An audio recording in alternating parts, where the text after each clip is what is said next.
Come on, Pastor. Yeah, no, you that side.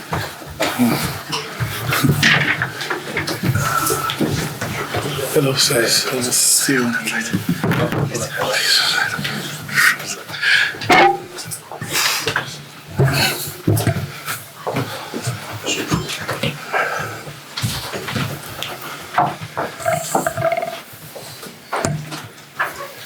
Okay, good evening guys. Welcome to our post-match conference. We've got head coach Rassie Erasmus and captain Siya Kolisi. If you don't mind, just for our media at home, Rassie will just sum up in Afrikaans what he thought of the game. And then obviously Siya in Xhosa if you'd like to. Xhosa. Xhosa. I think I pronounced it incorrect anyway, but okay, cool. Yeah. All good. Thank you guys. And then we're going to news conference. good evening, everybody, and also the people back home. We're just going to go to Afrikaans for the people there, and then Siya will go in Xhosa. Better? Okay, so ja, eers die mense by die huis, dankie weer eens deur die week en alles. Hoe ons ook al die span kies, voel hou altyd die support af van Suid-Afrika af. Ons wil verseker baie graag hierdie wedstryd wen. Maar weet, ons wil 'n paar ouens kans gee. In ons laaste 3 toerwedstryde, volgende week is Wallis daar. Ons het altyd geweet, speel ons Engeland hier so by die huis. Ons laaste paar jaar se track record is nie baie great gewees nie, en weer eens, ons het maar met 9 punte gewen. Weet, Australië en Nieu-Seeland, die laaste 2 games kon nou sien, Engeland op pad terug, so vir ons daar ons 7-0 teruggegaan het, 5-3 split gespeel het, en die ouens nog steeds die job kon gedoen het, en ja, daarom moet meer as 7 punte kon gewen het.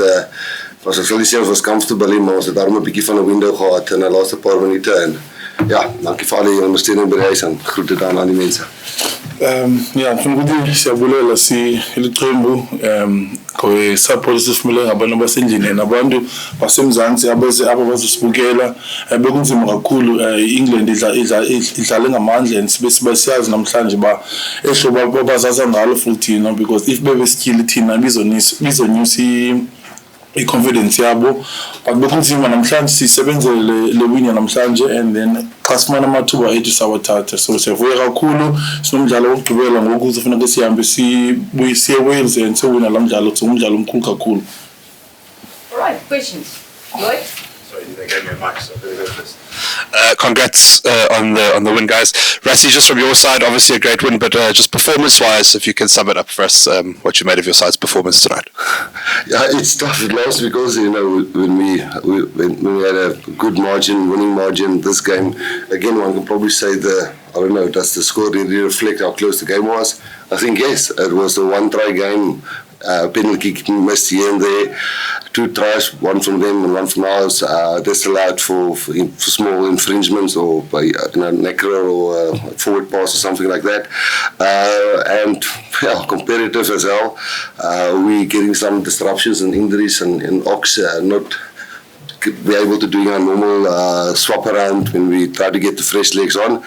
Then a guy like Lukani really brought some energy. I thought Vincent and Malcolm really did, and the same with the 2 loose forwards, and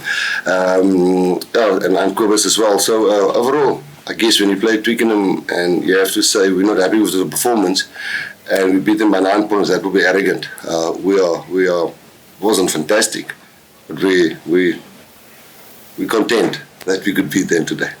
And just, I mean, we obviously know he's one of the best players in the world already, but I mean, how big was Cheslin Colby tonight, and just, those moments of brilliance? He was tall. I'm so nervous that I'm jinxing him, and I keep on saying he's just a special player, but it doesn't seem to go to his head. I think that's probably one of the most important things in the world, that stuff don't go to your head. Even I don't think there's actually a title that he hasn't won. From Sevens, Toulouse, wherever he's played, I think only a Super Rugby title he hasn't won.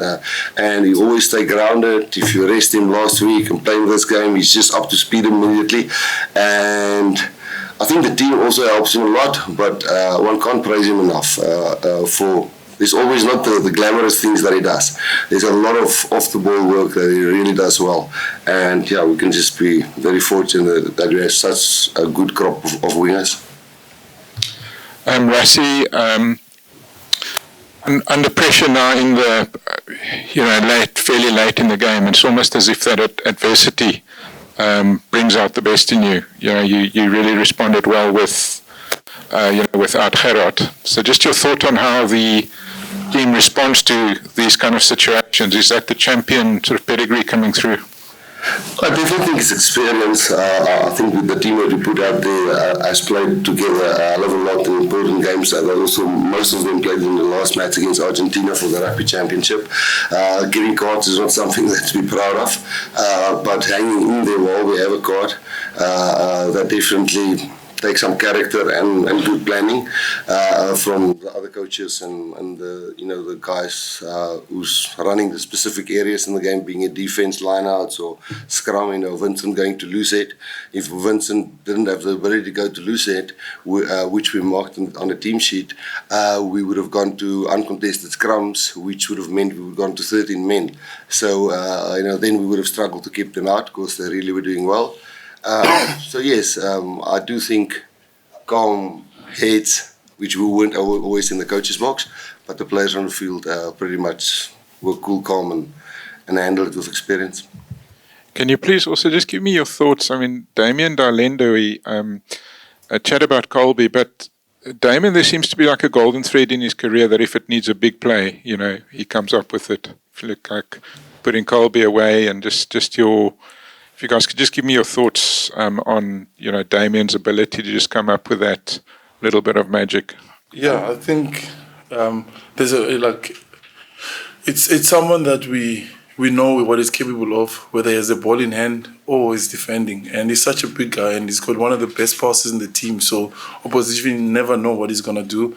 And what I like about him is his attitude. He's not scared to try stuff, and he's not scared to take it upon his shoulders. But I think, like you say, and if we need, we talk about Warriors on a team, and if we need ground, he's not scared to put his hand up and say, give it to me, I'll let it go. And that's what makes the team so special. And that's why, because Rassie is so good, he gives us the freedom. And, and you say, there's a system. The system is there to protect you, but you got to still bring yourself. And that's what we love in Dukes. If our 10 is under pressure, he'll take control of that and take charge. So, yeah, it's really good to have that in the group. I want that. Rassie, when England were kind of camped in your 22, was there a moment where you thought that this game was slipping out of your grasp, kind of the run of penalties? Were you getting nervous? No, I think it was more or less the same. I think it was just before halftime when we were camped in their half and maybe 20 or 30, 25 minutes in when we actually scored a try, and the ref says there were three or four penalties in a row, but then we scored a try.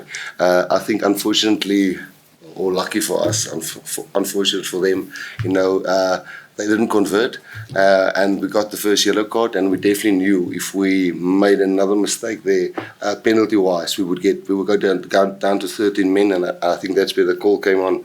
Let's be whiter than white, don't contest at the breakdown and make sure we don't go to 13, because they really had us under the pump, and that's maybe when we also subbed Peter Steff to go and play lock. So yes, they did definitely have us under pressure there. Yeah. And Siya, when a team goes on this run of winning so many consecutively tight games, you look at England, how they're losing consecutive tight games. Do you get a sense when you're playing that, one team believes it more? Do you kind of get the sense that, no matter what happens, you're still going to come out on top? Is that a feeling that you have on the pitch? I don't think any teams believe any less, I think, in the game. I think England would have believed till the end of the game, and for us it's the same. No matter what's going on, we're going to go on until the last whistle is blown. And that's one thing that the coaches encourage when say chasing lost causes. It doesn't matter what the score is or how much time is left in the score, but we're going to go until it's over. And I think they have the same mindset. You see the way they played today, they made it hard for us, and we had to dig deep and keep on going over and over. We've been through this kind of period as well. If you give up, you're never going to make it out of it. You just got to keep on going. It's tough.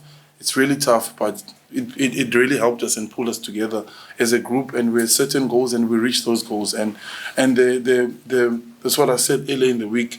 The motivation comes within us. We don't look for outside motivation within us, and obviously what we're playing for, the people back home in our country, and it's been special to see so many South Africans come out and support us here. So yeah, it will come right for them as long as they just keep on going. Rassie, tactically, early on, those 2 charge downs on the number 9, was it something that you were looking at sending the tall boys, Peter, Steph and Eben, directly at JVP early on, the two charge downs you won there? Yeah, I think, to be honest, I think the breakdowns, they really did well. I'll get to that now. I think they did their homework really well. As soon as Grant went for the ball, then they would do a small little counter-rock, and it was just a hand on his hand. Nothing illegal. Very well done. They obviously saw a weakness there, that we park on the ball and not clean pass. And it actually caught us up until minute 55 before we actually got fluent ball and we didn't get a knock on. Not that it was Grant's fault, but certainly England did well there. And I think the same with their 9s, with the screen not being allowed now and the 9 only have 5 seconds. The moment you roll the ball back, it's out. And I think that's where we were a bit clever. But they also caught us with a few things today. I thought tries were on, but then they just counteracted exactly the right moment. And I think the same with Eben and Peter Stephen, Archie and those guys putting pressure on their 9. And a word on Mani, going off just after halftime. What do you think about his performance? No, like anybody else, he played there, 15 minutes, and we won the match. I said Mani's played for us in the World Cup semi-final. Players understand that last game against Argentina, he was probably man of the match, and we scored so many tries, and we won the rugby championship. So I think we as a team know exactly where we are. We know there's guys coming back from injury, and that's why we're not afraid of rotating. And guys are not. He's not upset when we take him off when he doesn't have a great game today or when he's getting tired. Mani's, he did some brilliant things and did some bad things, but we felt Andre's cool head getting us back onto the front foot was needed, and sometimes it's going to be the other way around. So next weekend, we'll see. Definitely wasn't Mani's greatest performance, but also wasn't his worst. Hi Rassie, congratulations on your win today. What's something from today's game that you're going to be implementing into your next game with Wales? I think the first thing is we must select a team. We're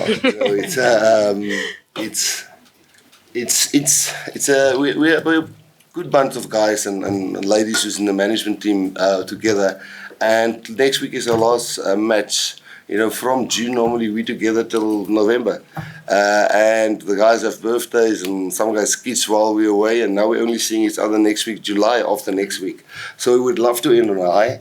But we know when we play the Welsh, it's always a grind. We've never had, I know the one game we gave them proper shots, but they were playing a lot of youngsters there. So we would really love to, for 6 months or 7 months or so, when we see each other as a team together again, this is going to be an important week. So I think first thing is, as a team, work really hard. Well, select a team, work really hard. Even the guys who doesn't play, analyse Wales proper, and I can't now already. I have too much respect for England, just focusing on them. So from tomorrow morning, we'll do that. Dan here from Forever Sports. Rassie, just to touch on the last game that was against England, obviously the semi-final, a lot was made of that aerial battle and then the selection of Freddie Stewart. Come to expect a fierce battle. I would love to know how you prepared this week for that battle and what the learnings were from the last test and how it played out today. Yeah, I'm so nervous that my words will get not twisted, but just some will be in a headline or something like that, and that's why I would like to explain the whole thing. Coaches, and I think when people say, I think he's under pressure, both week, I just almost want to say, we've been there, and what you normally then do is, you fall back on what you know as a coach and work. We had a good feeling that you'll probably go back on Freddie Stewart, and Freddie Stewart is, he's just fantastic in the air. We actually tried not to kick to him, but they swapped so much around there that. But then the way Chesley and Kirtley and the boys contested in the air wasn't as good as him. But for those small guys to get up there and catch the ball, obviously. We rested them last weekend with this in mind, for them to give fresh. So they focused on England since Thursday last weekend, and on specific players. And the only thing you can do is try and either tackle him or kick to the side that he's not. But then again, I really think if this team, they've had 3 Southern Hemisphere teams now. They took them close to the last 10 minutes. I think if they keep what they're doing, we find it tough to break them down today. So we just prepare well, try and beat them, and it was difficult. Last question, guys. Then England are coming in. I can take it. Oh, no, there we go. Okay, well, let's do two. Rassie, just on Ox's injury, how bad is it? It's a cut above the knee, so it's not the knee itself which is positive, but it's a quite deep cut. I think it's something very similar to what is Ethan de Groot when he had that of New Zealand when he had the cut. Just I think it's the Groot above the knee. So again, I'm not a medical doctor, or not a doctor at all.